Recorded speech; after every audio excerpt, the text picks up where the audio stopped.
अस्सलाम वालेकुम। आज की क्लास में हम समझेंगे कि हम एक्सक्लेमेटरी सेंटेंसेस का डायरेक्ट से इनडायरेक्ट कैसे बनाएंगे।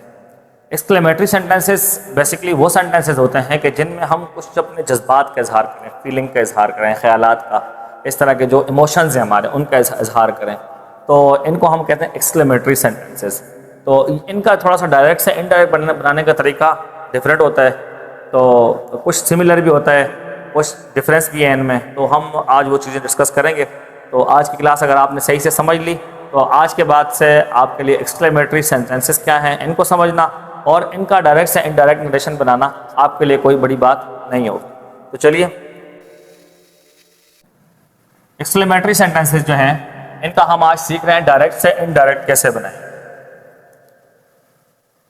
तो एक मेरे पास एग्जाम्पल, सबसे पहले चीज़ आप ये देख लें कि एक्सक्लेमेटरी सेंटेंसेस में इंटरजेक्शंस भी इस्तेमाल होते हैं और उनके बगैर भी ये सेंटेंसेस बनते हैं। तो जहाँ इंटरजेक्शन आ जाए वहाँ तो सिंपल सी बात है, वो इंटरजेक्शंस जो होते हैं वो ज़ाहिर इमोशंस के इजहार के लिए कुछ अल्फाज होते हैं जिनसे हम अपने जज्बात का, इमोशंस का, दर्द का, खुशी का, तकलीफ का हम इसको एहसास को जाहिर करते हैं। ठीक है, कुछ ऐसे सेंटेंसेस होते हैं कि जो बगैर इंटरजेक्शंस के जिनमें जज्बात का इजहार होता है।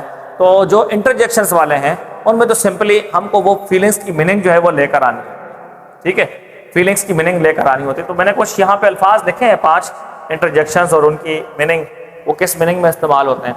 तो आगे आपको तरीका बताता हूँ मैं कि किस तरीके से हम इनको इस्तेमाल करेंगे। जैसे हुर्रा है, ये जॉय की मीनिंग में आता है, यानी खुशी की मीनिंग में। अलास, सौरो, अफसोस की मीनिंग में आता है। अच्छा, ब्रावो, ये किसी की तारीफ कर रहे होते हैं, एडमायर कर रहे होते हैं किसी को, उस मीनिंग में आता है। अच्छा, उसके अलावा वाओ, ये वाओ कब आता है? जब हम खुश होते हैं और खुशी के साथ हमें कुछ हैरानगी भी होती है, हैरत अंगेज खुशी कोई होती है, उसमें हम कहते हैं वाओ। तो उसको किस मीनिंग में आता है? वाओ वंडर की मीनिंग में आता है। ठीक है। अच्छा, ओह नो, ओह नो कब आता है? जब हमसे कोई ऐसा काम हो गया होता है जो नहीं होना होता, यानी रिग्रेट के लिए आता है, तो पछतावे के लिए, अफसोस के लिए ओह नो का वर्ड आता है। तो आज हम इनको अपने सेंटेंसेस में इस्तेमाल करके आपको बताएंगे कि किस तरीके से हम डायरेक्ट से इनडायरेक्ट। एक सेंटेंस है डायरेक्ट का, मैं लिख रहा हूँ आपके सामने।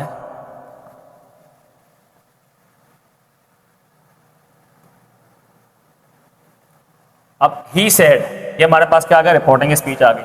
उसने कहा, उसने क्या कहा? अब उसके वर्ड्स एज इट इज जो वर्ड्स हैं वो डायरेक्ट सेंटेंसेस हैं, तो हम उनको यहाँ पे लिखते हैं। ये हमारे पास डायरेक्ट सेंटेंस आ गया कि he said oh no I forgot my keys. उसने कहा ओह नहीं, मैं अपनी चाबियां भूल गया। तो अब यहाँ पर फॉरगॉट माई कीज जो है ये पास्ट के बारे में बात हो रही है कि मैं चाबियां भूल गया। ठीक है, लेकिन साथ में ओह नो, ये क्या है? ये इंटरजेक्शन है जो इस सेंटेंस को एक्सक्लेमेटरी सेंटेंस बना रहा है। अगर ये ना होता तो फिर तो सिंपल टेंस था, स्टेटमेंट थी, लेकिन यहाँ पर ओह नो है। तो ओह नो का मतलब ये कि ये सिर्फ खबर नहीं दे रहा, बल्कि ये क्या कर रहा है? ये अफसोस का इजहार कर रहा है उसमें। ठीक है, तो ओह नो जो है ये अफसोस के इजहार के लिए होता है, पछतावे के लिए होता है, कोई काम ऐसा जो नहीं होना था वो होगा उसके लिए होता है। तो अब हम इसका इनडायरेक्ट सेंटेंस बनाएंगे। किस तरीके से बनाएंगे? देखिए, ही का तो ही आ जाएगा। ठीक है, अब सैड जो है, सैड, इसको मैं चेंज करूंगा। सैड को हम किस तरीके से चेंज करेंगे? सैड एक रिपोर्टिंग वर्ब है। रिपोर्टिंग वर्ब को जैसा कि आपको पता है कि हम चेंज करते हैं और मुख्तलिफ तरीकों से हमने वो चेंज करना सीखा पिछली क्लासेस में। तो आज हमारे पास चूंकि एक्सक्लेमेटरी सेंटेंसेस हैं तो सैड को हमेशा हम चेंज करते हैं किससे? एक्सक्लेम्ड से। बिल्कुल ईजी है, और भी इसके तरीके हैं, लेकिन मैं एक सिंपल और आसान तरीका आपको बता रहा हूँ। वो क्या है? एक्सक्लेम्ड से चेंज। एक्सक्लेम्ड वर्ब जो है,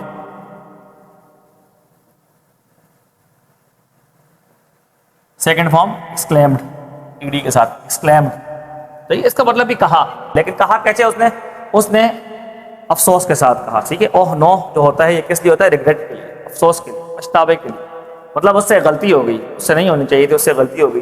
तो मैं क्या करूंगा? यहाँ पे चेंज करूंगा किस चीज में? एक्सक्लेम्ड के साथ क्या लगाऊंगा मैं? With regret, with regret.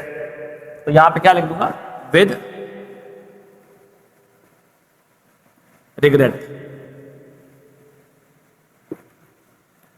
With regret. उसने अफसोस से कहा, सही है, या अफसोस के साथ उसने कहा। क्या कहा? अब उसकी बात आगे आ रही है। ठीक है, उसको हम लाना है हमने, लेकिन अभी आगे हमारी बारी आएगी कॉमा खत्म करने। ठीक है, ही सेड के साथ हम क्या चेंज करेंगे? एक्सक्लेम्ड, और एक्सक्लेम्ड के साथ इंटरजेक्शन की मीनिंग साथ में ऐड कर देंगे, with regret.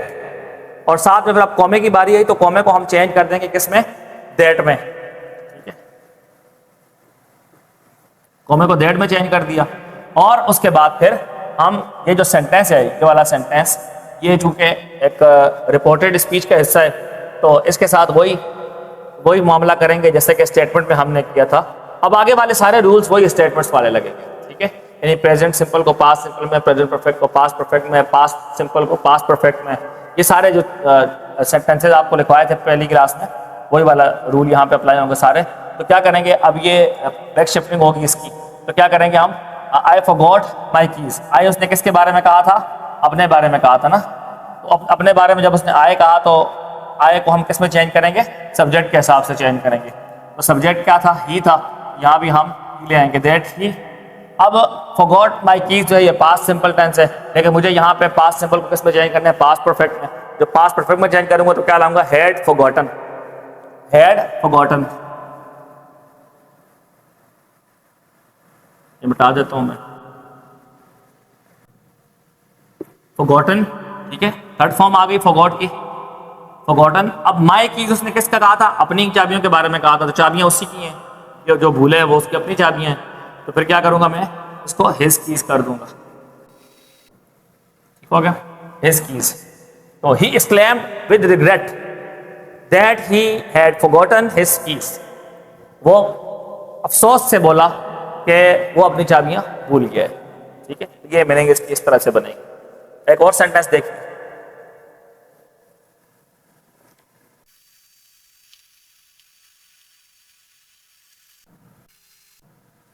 She said, "Wow, what a beautiful house this is." उसने कहा, वाह ये कितना खूबसूरत घर है। अब यहाँ पर अगर आप देखें तो पहली बात तो ये कि वाव इंटरजेक्शन इस्तेमाल हुआ है, ठीक है, तो ऐसे सेंटेंस में। अब दूसरी बात आप देखें, दूसरी बात आप ये देखिए कि what a beautiful house is this, ये खुद एक एक्सक्लेमेटरी सेंटेंस है, ठीक है, तो अगर वाव ना भी हो फिर भी ये एक्सक्लेमेटरी सेंटेंस है। अगर वाव को यहाँ से मिटा भी दें हम फिर भी इसका इनडायरेक्ट वैसे का वैसे ही बने, अगर वाव यहाँ पे ना भी हो तो इनडायरेक्ट सेम बनेगा, क्योंकि ये खुद भी एक एक्सक्लेमेटरी सेंटेंस है। यहाँ पर अगर देखा जाए तो ओह नो जो है ये इंटरजेक्शन है और ये सेंटेंस सिंपल सेंटेंस स्टेटमेंट है, ये सही है, लेकिन इसके साथ जोड़ के एक्सक्लेमेटरी बन गया। और यहाँ पर अगर देखा जाए सेकंड सेंटेंस हमारा जो है इसमें वाव ये खुद भी इंटरजेक्शन है और के साथ जो सेंटेंस लगा हुआ है what a beautiful house this is, ये भी एक एक्सक्लेमेटरी सेंटेंस है। तो चाहे यहाँ पर आप अपने जहन में रख लीजिए कि वाव हो या ना हो, ये वाव जो है ये उर्दू वाला वाव नहीं, इंग्लिश वाला वाव है, ये हो या ना हो सेंटेंस के इनडायरेक्ट सेम बनेगा। अगर आपके पास सिर्फ ऐसा सेंटेंस आ जाए, इस शेप में आ जाए, फिर भी आपको इनडायरेक्ट वैसे ही बनाना होगा जैसे कि अभी आपको मैं बता रहा हूँ। अब बनाते हैं इसका इनडायरेक्ट। अब देखिए अगर गौर करिए तो शी सेड उसने कहा, लेकिन उसने जो कहा उसने हमें कुछ बताया तो नहीं कि हम सेड को टोल्ड में चेंज करें, उसने हमसे कुछ पूछा भी नहीं है कि हम सेड को आस्क्ड में चेंज करें, उसने हमें कोई ऑर्डर भी नहीं दिया है कि हम सेड को ऑर्डर में चेंज करें, ठीक है, तो उसने हमें सिंपल हमारे सामने अपने जज्बात का फीलिंग्स का इजहार किया। उसने घर देखा, उसने बोला वाह कितना खूबसूरत घर है, अपनी फीलिंग्स का इजहार किया उसने। तो अब हम किस में चेंज करेंगे सेड को, आपके जहन में बात, हम सेड को चेंज कर देंगे एक्सक्लेम्ड में, ठीक है, तो क्या हो जाएगा, शी एक्सक्लेम्ड, ठीक होगा, शी एक्सक्लेम्ड उसने कहा। अब एक्सक्लेम का मतलब भी कहना होता है, लेकिन एक्सक्लेमेटरी सेंटेंसेस है तो जिसमें ज्यादातर मोस्टली जो इस्तेमाल होता है वो एक्सक्लेम्ड। उसने कैसे कहा, उसने घर को देखा होगा, जाहिर है घर को देखा उसने, तो घर बहुत ज्यादा खूबसूरत था, ठीक है, घर की खूबसूरती देखकर उसने जो है वो जज्बात का इजहार किया, तो हैरानगी भी हुई और खुशी भी हुई। हैरानगी और खुशी दोनों जब मिले तो इसको हम इंग्लिश में कहते हैं वंडर, क्या कहते हैं, वंडर। तो शी एक्सक्लेम्ड विद वंडर, ये हैरानगी कौन सी, खुशी वाली। तो इसको हम यहाँ पे सरप्राइज भी कर सकते हैं, वाव को हम सरप्राइज में भी कभी चेंज करते हैं, कभी हम वंडर में करते हैं। तो आप सिर्फ हैरानगी हो तो सरप्राइज में करें, अगर साथ में आपको खुशी भी है बहुत ज़्यादा तो वंडर में करें, ज़्यादा अच्छा लगता है। तो वंडर में हमने चेंज कर दिया इसको। उसके बाद ये सेंटेंस जो है ये एक एक्सक्लेमेटरी सेंटेंस है और हमें यहाँ पे हमारा कॉमे की जगह आ जाती है, तो कॉमा ख़त्म करने के लिए हम क्या लाएंगे, दैट ले आएंगे, रिपोर्टिंग स्पीच जो है उसका हमने इनडायरेक्ट बना दिया। अभी हमने वाओ कोई मीनिंग यहाँ पे ले आए और इसके अंदर भी जो एक्सक्लेमेशन थी उसकी मीनिंग हम यहाँ पर ले आए। ठीक हो गया। तो अब हम क्या करेंगे, हमने सिंपल हमें एक स्टेटमेंट का सेंटेंस लाना है, दैट के बाद हम स्टेटमेंट लाएंगे। तो ब्यूटीफुल तो एक एडजेक्टिव है, ठीक है, इसको आना चाहिए सब्जेक्ट के बाद। सब्जेक्ट क्या है, अब कहते हैं घर खूबसूरत है, हाउस इज ब्यूटीफुल, ठीक हो गया, ये खूबसूरत। तो ब्यूटीफुल आखिर में आता है, ठीक है। He is very tall boy, ये बहुत लंबा लड़का है, तो टॉल एडजेक्टिव है, बाद में आ गया, ठीक है। तो ही जो है ये पहले आ गया सब्जेक्ट, तो सब्जेक्ट पहले आता है, तो हमें यहाँ पर पहले सब्जेक्ट लाना है। सब्जेक्ट कौन है, वो घर, जिसको देख के उसने कहा कि ये घर कितना खूबसूरत है, सही है। तो दिस आया हुआ है यहाँ पे, सही है, और साथ में हाउस भी है। तो दिस हाउस, दिस बाद में आया हुआ है एक्सक्लेमेशन की वजह से, मैंने कहा ना कि एम्फसाइजिंग करने के लिए चीज़ों को अपनी जगह से हटा देते। तो दिस बाद में आया हुआ है, हाउस पहले, ठीक है। तो हम क्या करेंगे, पहले हमने दिस को लाना है यहाँ पे, लेकिन दिस को हम एज इट इज नहीं लाएंगे, बल्कि दिस को हमने चेंज कर देना, क्योंकि बैक शिफ्टिंग हो रही है, बैक शिफ्टिंग हो रही है, सैड है। तो हम क्या करेंगे, दिस को हम चेंज कर देंगे दैट में, इसमें चेंज कर देंगे दैट हाउस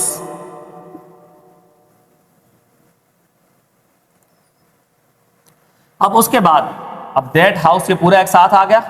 उसके बाद इज है हमारे पास, ये वर्ब है, समझो कि लिंकिंग वर्ब है, ठीक है। कभी ये is am are helping verbs होते हैं, कभी ये वर्ब्स होते हैं। तो यहाँ पे मेन वर्ब का किरदार अदा कर रहा है, जहाँ पे वर्ब से पहले आ रहे हो, आईएनजी वर्ब से पहले, तो वहाँ पे ये हेल्पिंग वर्ब्स होते हैं। यहाँ पे आईएनजी वर्ब से पहले नहीं है, तो ये लिंकिंग वर्ब है, तो इसको हम वर्ब ही कहते हैं फिर सिंपली। तो इस जो है ये वर्ब है, हम इसको पास में लेके जाएंगे, क्योंकि बात पास में हुई थी, तो पास में जब लेके जाएंगे तो इस किस में चेंज हो जाएगा, वाज में, वाज। अब हमारे पास क्या बचा, इसको भी हमने कर दिया, इसको भी हमने चेंज कर दिया। एक्सक्लेमेशन जो है व्हाट आ, ये एक्सक्लेमेशन की जो मीनिंग आई थी, ये वर्ड जो शुरू में आया हुआ एक्सक्लेमेशन की वजह से आया, पूछने के लिए नहीं आया हुआ, इसको भी हमने कर लिया था। हमने क्या कहा था, इन दोनों के लिए हम, यानी कि वाओ और व्हाट जो है, ये एक्सक्लेमेशन की जो मीनिंग है, इसको हम विद वंडर से हम इसको चेंज कर देंगे। ये चेंज भी हमने कर दिया। अब हमारे पास बचा क्या है, इसको भी हमने चेंज कर दिया वाज में। हमारे पास बचा ब्यूटीफुल, ठीक है, खूबसूरत। तो हम यहाँ पे कह सकते हैं कि दैट हाउस वाज ब्यूटीफुल, लेकिन बात मज़ा नहीं आएगा बाद में। क्यों? वजह यह है कि उसने जब उतनी हैरानगी का इजहार किया उसने खुशी से कि भाई ये घर बहुत खूबसूरत है, ये घर इतना खूबसूरत घर है, तो इतना उसने क्यों कहा कि बहुत खूबसूरत, उसने कहा ना इतना खूबसूरत है ये घर, ये कितना खूबसूरत घर है। तो कितना क्यों कहा उसने, पूछने के लिए तो नहीं कहा ना, ये बताने के लिए कहा कि ज़्यादा खूबसूरत है, बहुत खूबसूरत है, ठीक है। तो ये अपने दिमाग को इस्तेमाल करते हुए, एक्सक्लेमेशन में दिमाग का इस्तेमाल बहुत ज़्यादा करना है, आपको याद रखिएगा। तो हम ये ब्यूटीफुल को सिर्फ जस्ट ब्यूटीफुल नहीं लिख देंगे, बल्कि हम क्या लिखेंगे, वेरी ब्यूटीफुल। ठीक हो गया। She exclaimed with wonder that that house was very beautiful. उसने हैरानगी से, ताज्जुब से कहा ये घर तो बहुत खूबसूरत है। तो ये वंडर की मीनिंग इससे आ गई, ठीक है। और दैट, यहाँ पे जो पहला वाला दैट है, इस पे ज़हन में रखिएगा, पहला वाला जो दैट है ये तो आ गया कंजंक्शन, यानी कॉमा खत्म करने के लिए हम ये दैट लेंगे। और दूसरा वाला दैट क्या है, ये दिस को हमने चेंज कर दिया दैट में, क्योंकि बैक शिफ्टिंग हो रही है। ठीक हो गया। तो ये हमारे आज आपके सामने जो सेंटेंसेज है, ये डायरेक्ट से इनडायरेक्ट एक्सक्लेमेशन के। तो इसके अलावा जो हमारे इससे पहले भी क्लासेस हैं, आपने वो भी उम्मीद कर लिया होगा। तो एक्सक्लेमेशन जो है, इसका तरीका हमने आज आपको बता दिया। अभी आपके सामने डायरेक्ट सेंटेंसेस चल रहे होंगे, आप मुझे इनके इनडायरेक्ट सेंटेंसेस बनाकर आप मुझे मेरे व्हाट्सएप नंबर पर सेंड कर दें। आज के लिए इतना ही था, मिलते हैं नेक्स्ट क्लास में, तब तक के लिए अल्लाह हाफ़िज़।